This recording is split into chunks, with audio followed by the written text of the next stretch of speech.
નમસ્કાર. આજના virtual training classroom ખાતે હું આપ સૌનું હાર્દિક સ્વાગત કરું છું. આઈટીઆઈમાં ચાલતા વિવિધ અભ્યાસક્રમો અંતર્ગત આજે આપણે ફિટર ટ્રેડ અંતર્ગત માર્કિંગ ટૂલ્સ લેસન વિશે ચર્ચા કરીશું અને માર્ગદર્શન આપીશું. Introduction of marking tools topic છે આપણો. First of that, what do you mean marking? Marking એટલે શું? માર્કિંગ કોને કહેવાય? માર્કિંગ માટે કેવા કેવા ટૂલ્સનો ઉપયોગ થાય એ વિશે આપણે વિસ્તારથી અભ્યાસ કરીશું. What do you mean marking? Marking એટલે માર્કિંગ વિવિધ પ્રકારના હોય છે.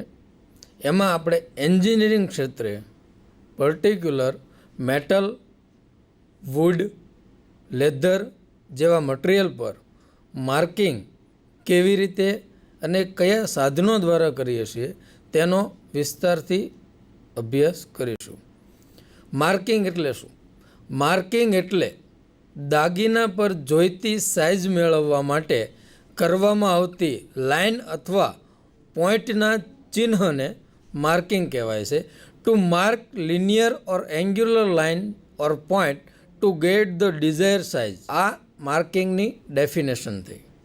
માર્કિંગ માટે વપરાતા ટૂલ્સને આપણે માર્કિંગ ટૂલ્સ કહીએ છીએ. વિગતવાર જોઈએ તો આપણે માર્કિંગથી જરૂરી સાઇઝનો દાગીનો મેળવવા માટે આ પ્રોસેસ કરવામાં આવે છે. જરૂરી સાઇઝના દાગીના મેળવવા માટે માર્કિંગ ટૂલ્સ અને માર્કિંગ મીડિયા બંનેનો ઉપયોગ થાય છે. પણ પર્ટિક્યુલર આપણે જે ચર્ચા કરવાની છે માર્કિંગ ટૂલ્સની કરવાની છે. તો માર્કિંગ ટૂલ્સ કેવા પ્રકારના અને કયા કયા છે, માર્કિંગ ટૂલ્સ કયા મટીરિયલના બનેલા છે એની આપણે વિગતવાર ચર્ચા કરીશું. Okay. Marking tools, various marking tools like scriber, steel rule, try square, divider, punch, આ બધા જ માર્કિંગ ટૂલ્સ છે. તો પર્ટિક્યુલર ઇન્ડિવિડ્યુઅલ ટૂલ્સ વિશે આપણે તેની રચના, તેની ઉપયોગિતા વિશે ચર્ચા કરીશું. તો પહેલું છે scriber. Scriber is made from tool steel. Scriber tool steel મટીરિયલમાંથી બનાવવામાં આવેલું હોય છે. It has a sharp point. તેને એક તીક્ષ્ણ ધાર હોય છે. Which enable it to scratch line on metal. Metal જેવી ધાતુ પર લાઇનનું માર્કિંગ કરવામાં આવે છે. It to scratch line on metal. Marking fluid is often use to make scribed line on stand out clearly. Marking લાઇનને પ્રોપરલી જોવા માટે તેની પર માર્કિંગ મીડિયાનો ઉપયોગ કરવામાં આવે છે. મેં તમને જે પહેલાં જ કીધું એવી રીતે. સ્ક્રાઇબર કેટલી પ્રકારના હોય છે અને ક્યાં ક્યાં કેવા કેવા પ્રકારના સ્ક્રાઇબરનો ઉપયોગ થાય છે તેની આપણે ચર્ચા કરીશું. Types of scriber.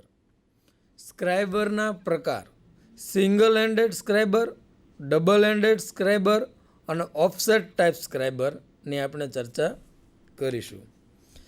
Single ended scriber આપેલ આકૃતિ પ્રમાણે, આપેલ આકૃતિમાં આપણે જોઈએ છીએ single, one side is a sharp edge, second end is bent, and in middle portion is a knurling area which is used to grip the scriber.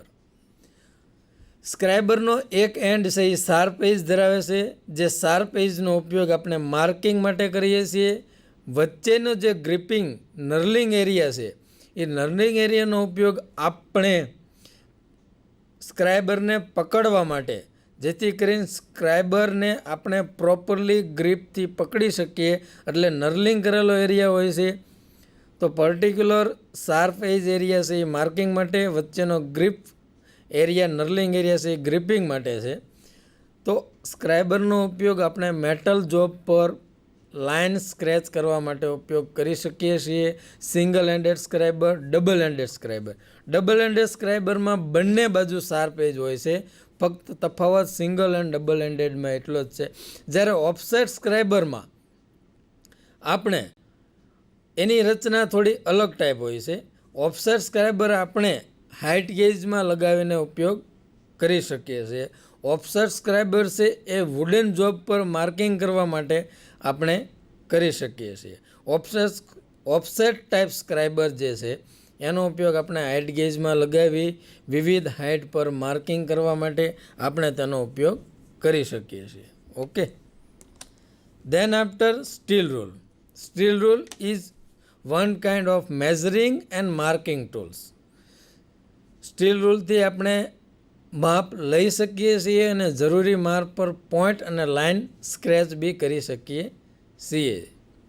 તો આ છે સ્ટીલ રૂલ. સ્ટીલ રૂલ છે એ સ્ટેનલેસ સ્ટીલમાંથી બનાવવામાં આવે છે. તેની પર અલગ અલગ ઇંચ અને એમએમમાં ગ્રેજ્યુએશન અંકિત કરેલા હોય છે. Steel rule is also called and measuring and marking tools. Steel રૂલના ઘણા પ્રકાર હોય છે. સ્ટીલ રૂલમાં અલગ અલગ ઇંચ મેટ્રિક સિસ્ટમ અને ઇંચ સિસ્ટમમાં એના ગ્રેજ્યુએશન હોય છે. રૂલ્સ ઘણી ટાઈપની હોય છે, પણ આપણે પર્ટિક્યુલર સ્ટીલ રૂલ જે છે એ માર્કિંગ અને મેઝરિંગ ટૂલ્સ તરીકે ઉપયોગ થાય છે. અધર્સ રૂલ છે જેનો અલગ અલગ ઉપયોગ થાય છે, જેમ કે શ્રિંકેજ રૂલને એ બધી રૂલ્સનો અલગ અલગ ઉપયોગ હોય છે જે ફક્ત મેઝરમેન્ટ માટે હોય છે. તો આપણે અહીંયા માર્કિંગ ઇન્ટેન્સમાં લઈએ તો સ્ટીલ રૂલ એ એક માર્કિંગ ટૂલ્સ તરીકે આપણે કન્સિડર કરી શકીએ અને માર્કિંગ ટૂલ્સ તરીકે એનો યુઝ થાય છે. Then after try square.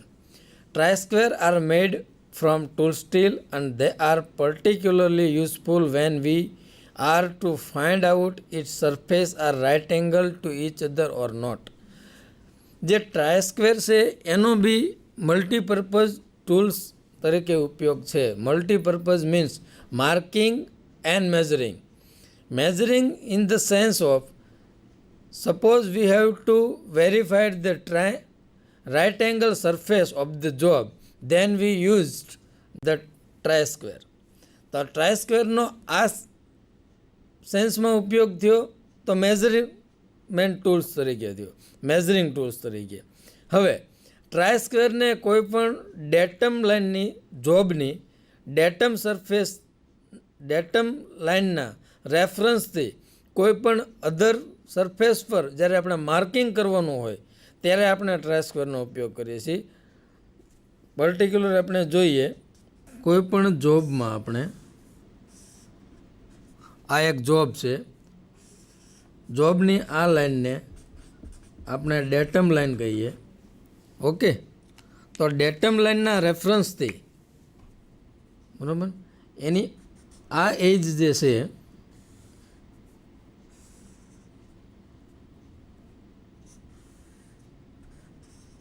બરાબર, તો ડેટમ લાઇનથી આપણે આ લાઇન છે એ 0 રેફરન્સ છે. ઓકે. આ લાઇનના રેફરન્સથી આપણે 25 mm ડિસ્ટન્સ પર સેકન્ડ લાઇન ડ્રો કરી અને એના કોઈ સેન્ટર પર આપણે માર્કિંગ કરવું હોય તો આપણે ટ્રાય સ્ક્વેરનો ઉપયોગ કરીશું. ઓકે.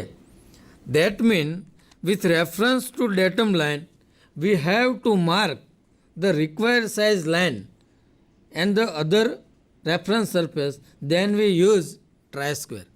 તો આ ટ્રાય સ્ક્વેરનો આવી રીતે મલ્ટીપર્પઝ ઉપયોગ આપણે કરીએ છીએ. ટ્રાય સ્ક્વેરના જે પાર્ટ્સ છે એના વિશે આપણે ચર્ચા કરીએ તો એના 2 મેઇન પાર્ટ છે, બ્લેડ એન્ડ સ્ટોક. બ્લેડ પર ગ્રેજ્યુએશન અંકિત કરેલા હોય છે જેની મદદથી તમે વિવિધ ડિસ્ટન્સ પર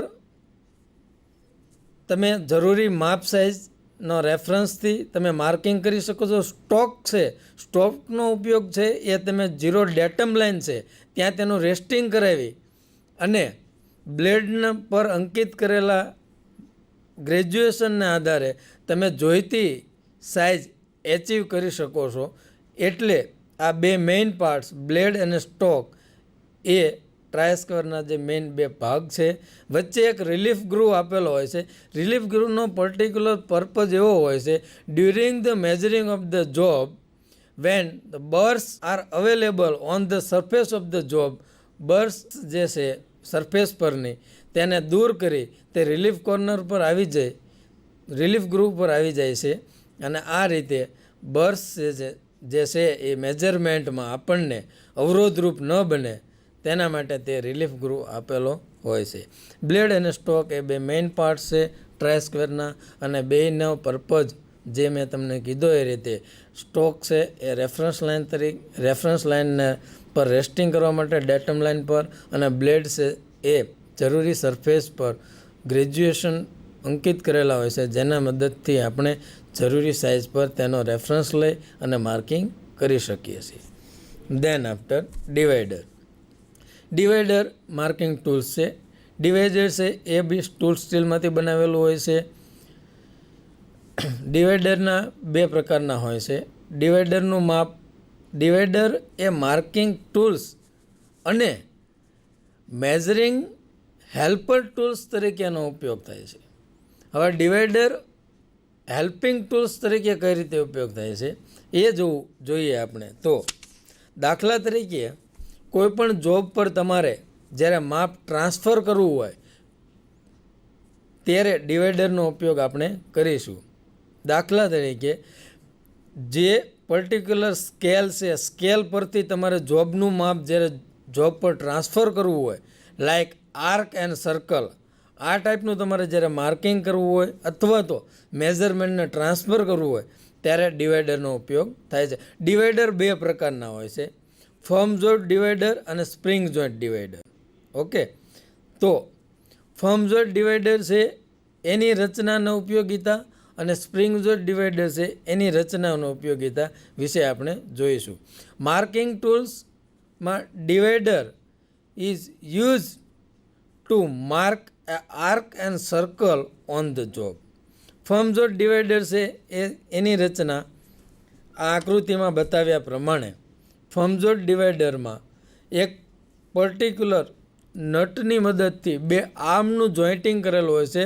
બોથ આર્મ આર શાર્પ એજ. ઓકે, ફર્મ જોઈન્ટ ડિવાઈડર છે એનો અને સ્પ્રિંગ જોઈન્ટ ડિવાઈડર એનો એ બંનેનો જે ઉપયોગ છે એ સેમ છે, પણ બંનેની જે રચના છે એ અલગ અલગ છે.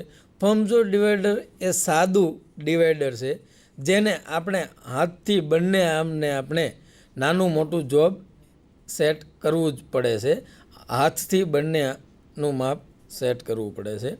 જ્યારે સ્પ્રિંગ જોઈન્ટ ડિવાઈડર છે એની રચના જોઈએ તો બંને આર્મ છે એ એક ટેન્શન સ્પ્રિંગ હેડ પર જે આપેલી છે તેનાથી બંને કનેક્ટ કરેલા હોય છે, અને કોઈ પણ માઇનોર મેઝરમેન્ટનું સેટિંગ કરવું હોય તો એના માટે આપણને સ્ક્રૂ અને નટની રચના એમાં ઇનબિલ્ટ જે એસેમ્બલી બતાવી છે એમાં હોય છે.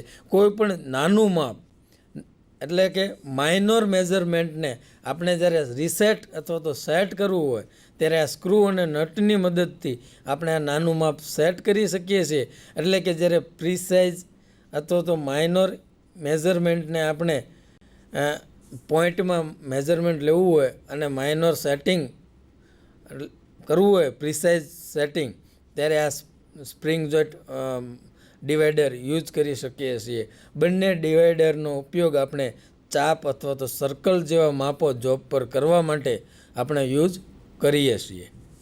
દેન આફ્ટર પંચ. પંચ જે છે એ પણ એક માર્કિંગ ટૂલ્સ છે. Solid pointed high carbon steel made tool from point marking which is harden and tempered. જુઓ મિત્રો, પંચ એ એક એવો દાગીનો છે અથવા તો એવું માર્કિંગ ટૂલ્સ છે જેની મદદથી આપણે પોઈન્ટ માર્કિંગ કરી શકીએ છીએ. બરાબર, પોઈન્ટ માર્કિંગની ક્યાં અને કેવી રીતે જરૂર પડે છે એ સેકન્ડરી બાબત છે. પહેલાં તો પંચની રચના કેવી છે એના વિશે આપણે અભ્યાસ કરીશું. પંચની રચનામાં પંચના મેઇન 3 પાર્ટ હોય છે. First is the point, second one body અને થર્ડ વન ઇઝ હેડ. હેડ છે એ ટોપ ઓફ ધી પંચ, જેની ઉપર આપણને હેમરના ફટકા મારી એ ભાગને આપણે હેડ કહીએ છીએ. Body is the middle area of the punch which is a knurling area, and knurling is why knurling is required on the middle area of the punch, so it is required to grip the punch. જ્યારે આપણે punching કરતા હોય છે ત્યારે middle એરિયાને આપણે હાથના ફિંગરથી પકડી અને તેનું પંચિંગ કરીએ છીએ, જેથી કરીને ઉપર હેડ પર જ્યારે આપણે હેમરથી એનું હેમરિંગ કરીએ અને પોઈન્ટ દ્વારા તેનું ઇમ્પ્રેશન મેળવીએ છીએ ત્યારે બોડીને આપણે હાથથી ગ્રીપ થાય તેના માટે ગ્રીપિંગ એરિયાને નર્લિંગ કરેલું હોય છે. Knurling is nothing but it is one kind of operation which we get the required gripping area, and in 45 degree the lines which give the gripping, and it is called knurling. Like that, when we get the job turning is nothing but it is the operation of remove the material of the OD outside diameter of the job by the lathe. Like that, knurling is also called such kind of operation. When we get the job to gripping area, it is the knurling. point ઉપરથી પંચના 3 પ્રકાર પડે છે: prick પંચ, centre પંચ અને dot પંચ. Prick પંચ કોને કહેવાય, dot પંચ કોને કહેવાય અને સેન્ટર પંચ કોને કહેવાય? ઓકે, સેન્ટર પંચ પોઈન્ટના એંગલ પર પોઈન્ટ દ્વારા આપણે જોબ પર માર્કિંગ મેળવી શકીએ છીએ. તો પંચના 3 પ્રકારના પંચ આપણે યુઝ કરીએ છીએ. સેન્ટર પંચને કઈ રીતે કેટેગરાઇઝ કરેલો છે કે જે પંચનો પોઈન્ટ એંગલ છે એ 90 ડિગ્રી હોય, એટલે કે 90 અંશનો ખૂણો હોય. આ એક જોબની સરફેસ છે, તેના પર આપણે આવી રીતે પંચિંગ કરીએ છીએ. ઓકે, તો આવી રીતે પંચની આપણને ઇમ્પ્રેશન મળે છે અને આ જે એંગલ છે એ 90 ડિગ્રી આપણને મળે. 90 ડિગ્રી પંચિંગ આપણને મળ્યું ઇમ્પ્રેશન એરિયા, બરાબર. અને આ રીતનો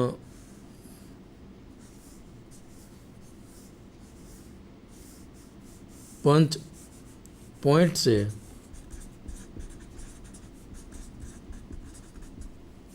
પંચ ડિગ્રી, પંચની જે ડિગ્રી છે હા એ 90 અંશની હોય છે અને આપણે જે જોબ પર ઇમ્પ્રેશન મેળવીએ છીએ એ 90 ડિગ્રી આપણને જોબ ઇમ્પ્રેશન મળે છે. It is called centre punch. Centre પંચની ઉપયોગિતા શું છે?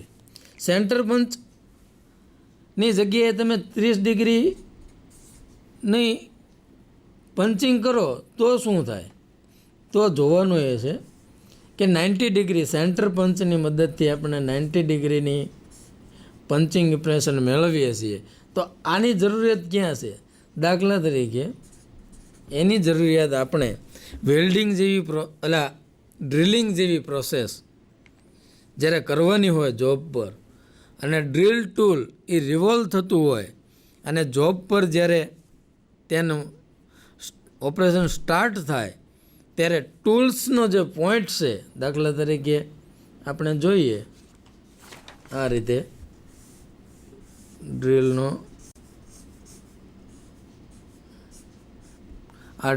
જે પોઈન્ટ છે એ અહીંયા રેસ્ટિંગ થઈ જાય તમારા પંચિંગ કરેલા એરિયામાં, ત્યારે આ રિવોલ્વ થતો પાર્ટ છે ડ્રિલ.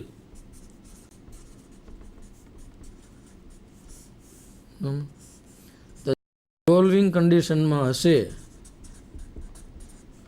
અમુક આરપીએમથી ફરતું હોય, આ 500-1000 આરપીએમથી આ ટૂલ્સ જ્યારે તમારું રિવોલ્વ થતું હોય ત્યારે જો ફ્લેટ સરફેસ હોય અને ટૂલ્સને તેની પર જોબ સ્ટાર્ટ કરવામાં આવે તો તમારી જે ડિઝાયર એરિયા છે, ડિઝાયર પોઈન્ટ છે, તેની પર ટૂલ્સ ઓપરેશન સ્ટાર્ટ ન થતાં થોડું ઓફસેટ જતું રહે તો તમારી જે ડિઝાયર હોલ જોઈએ છીએ પર્ટિક્યુલર સાઇઝ અને પર્ટિક્યુલર એરિયા પર એ ન મળે તો આ વસ્તુને ટૂલ્સને પ્રોપર પોઈન્ટ્સ પર રેસ્ટિંગ કરવા માટે આપણે 90 ડિગ્રી પર તેનું પંચિંગ કરવામાં આવે છે અને આ 90 ડિગ્રી પંચ કરેલા પોઈન્ટ્સ પર તમારું ડ્રિલિંગ ટૂલ્સ એ રેસ્ટ થશે અને રિવોલ્વિંગ કન્ડિશન પર તે આડું અવળું ન જતાં પર્ટિક્યુલર પોઈન્ટ ઉપર તમારું ડ્રિલિંગ કરશે. એટલે આ રીતે સેન્ટર પંચનો ઉપયોગ ડ્રિલિંગ જેવા ઓપરેશન કરવા માટે સેન્ટર પંચથી આપણે પંચિંગ કરીએ છીએ. હવે પ્રિક પંચ અને ડોટ પંચની ચર્ચા કરીએ. ડોટ પંચ એ 60 ડિગ્રીનો પોઈન્ટ એંગલ હોય છે અને પ્રિક પંચનો 30 ડિગ્રીનો પોઈન્ટ એંગલ હોય છે. બરાબર. તો આ રીતે ડોટ પંચ જે છે એનો ઉપયોગ અને પ્રિક પંચ જે છે એનો ઉપયોગ પર્ટિક્યુલર કઈ કઈ જગ્યાએ થાય છે તેની આપણે ચર્ચા કરીશું. પ્રિક પંચ જે છે એ 30 ડિગ્રીની ઇમ્પ્રેશન જોબ પર લઈ આવે છે. તો તેનો ઉપયોગ આપણે જ્યારે માર્કિંગ ટૂલ્સ જેવા કે ડિવાઈડર કેલિપર્સનો જ્યારે ઉપયોગ કરવો હોય અને જોબ પર જ્યારે રેસ્ટિંગ કરાવવું હોય ત્યારે પ્રિક પંચનો 30 ડિગ્રીનો ઇમ્પ્રેશનવાળો ખૂણો આપણે મારીએ છીએ. 60 ડિગ્રી જે છે ડોટ પંચનો આપણે ઉપયોગ એવી જ રીતે વિવિધ પ્રકારના જ્યારે આપણે પરમેનન્ટ લાઇન્સનું માર્કિંગ કરેલું હોય અને તેની પર જ્યારે પંચિંગ કરવાનું હોય આવી રીતે ડોટ પંચનો આપણે ઉપયોગ કરીએ છીએ. તો large point angle punch are use for drilling operation. Prick punch angle is use for resting the marking tools like divider and others equipment અને dot punch is used when we require the 60 degree impression on the job. Okay. તો આ આપણે આજે ચર્ચા કરી એ marking tools વિશેની કરી. તો માર્કિંગ ટૂલ્સનો પર્ટિક્યુલર આપણે હેતુ શું હોય છે એનાથી માર્કિંગ ટૂલ્સનો અભ્યાસ અને માર્ગદર્શનથી આપણને કઈ પ્રકારની સ્કિલ ડેવલપ થશે એનું આપણે જોઈએ. તો પર્ટિક્યુલર તમને એવા પ્રશ્નો રાઇઝ થાય કે ભાઈ આ લેસન્સ કે ટોપિકથી આપણને શું શીખ્યા અને કઈ પ્રકારની સ્કિલ ડેવલપ થઈ. તો માર્કિંગ ટૂલ્સથી આપણે પહેલાં પ્રશ્નોત્તરીની વાત કરીએ તો તમને પહેલો પ્રશ્ન એવો થાય કે માર્કિંગ ટૂલ્સ છે એનો હેતુ શું છે અને કેવી જગ્યાએ ઉપયોગ થાય છે. તો માર્કિંગ ટૂલ્સનો આપણે વિવિધ એન્જિનિયરિંગ નોન એન્જિનિયરિંગ જે ફિલ્ડ છે તેમાં આપણે તેનો ઉપયોગ રોજબરોજ રીતે થતો હોય છે. પર્ટિક્યુલર એન્જિનિયરિંગ ફિલ્ડમાં જે ટૂલ રૂમ્સ એરિયા હોય છે ત્યાં આ પ્રકારના માર્કિંગ ટૂલ્સનો વ્યાપક પ્રમાણમાં ઉપયોગ થતો હોય છે. અને જે હેવી એન્જિનિયરિંગ યુનિટ છે એમાં આજની ટેકનોલોજીના આધારે ઘણા બધા હાઈ ટેકનોલોજીકલ મશીન આવી ગયા છે. તો ત્યાં આ પર્ટિક્યુલર ટૂલ રૂમમાં આ પ્રકારના ટૂલ્સ એન્ડ ઇક્વિપમેન્ટનો ઉપયોગ થતો હોય છે. હવે આનાથી આપણને કેવી પ્રકારની સ્કિલ ડેવલપ થાય તેની આપણે જો વાત કરીએ તો માર્કિંગ ટૂલ્સના ઉપયોગથી સ્કિલ એટલે આપણી માર્કિંગ અને મેઝરમેન્ટની બંને પ્રકારની જે સ્કિલ છે એ આપણી ડેવલપ થશે. માર્કિંગ કેવી રીતે કરવું એ પર્ટિક્યુલર એન્જિનિયરિંગ જોબ પર જ્યારે આપણે માર્કિંગ કરવા જતા હોઈએ ત્યારે આપણી જે સ્કિલમાં આપણી જે પર્ટિક્યુલર કહેવાય ને કે આપણી જે લોજિક તો ખરું જ પણ આપણી જે પંક્ચ્યુઅલિટી જે હોવી પડે એ ખાસ આમાં તમે ડેવલપ થશે તમારી. એટલે કે જોબ પર જ્યારે આપણે માર્કિંગ કરતા હોઈએ ત્યારે આપણે પર્ટિક્યુલર મેઝરમેન્ટ અને માર્કિંગથી આપણી જે સ્કિલ છે એ માર્કિંગ કરવાની સ્કિલ અને મેઝરમેન્ટ કરવાની સ્કિલ બંને આપણી સ્કિલ ડેવલપ થશે. જોબ પર ડિઝાયર સાઇઝ કેવી રીતે અંકિત કરવી એ પ્રકારની આપણી સ્કિલ ડેવલપ થશે. તો આના પરથી આપણે આજે માર્કિંગ ટૂલ્સ વિશે ચર્ચા કરી. બરાબર છે. તો હું તમારા બધાનો ખૂબ ખૂબ આભાર માનું છું. Thank you very much.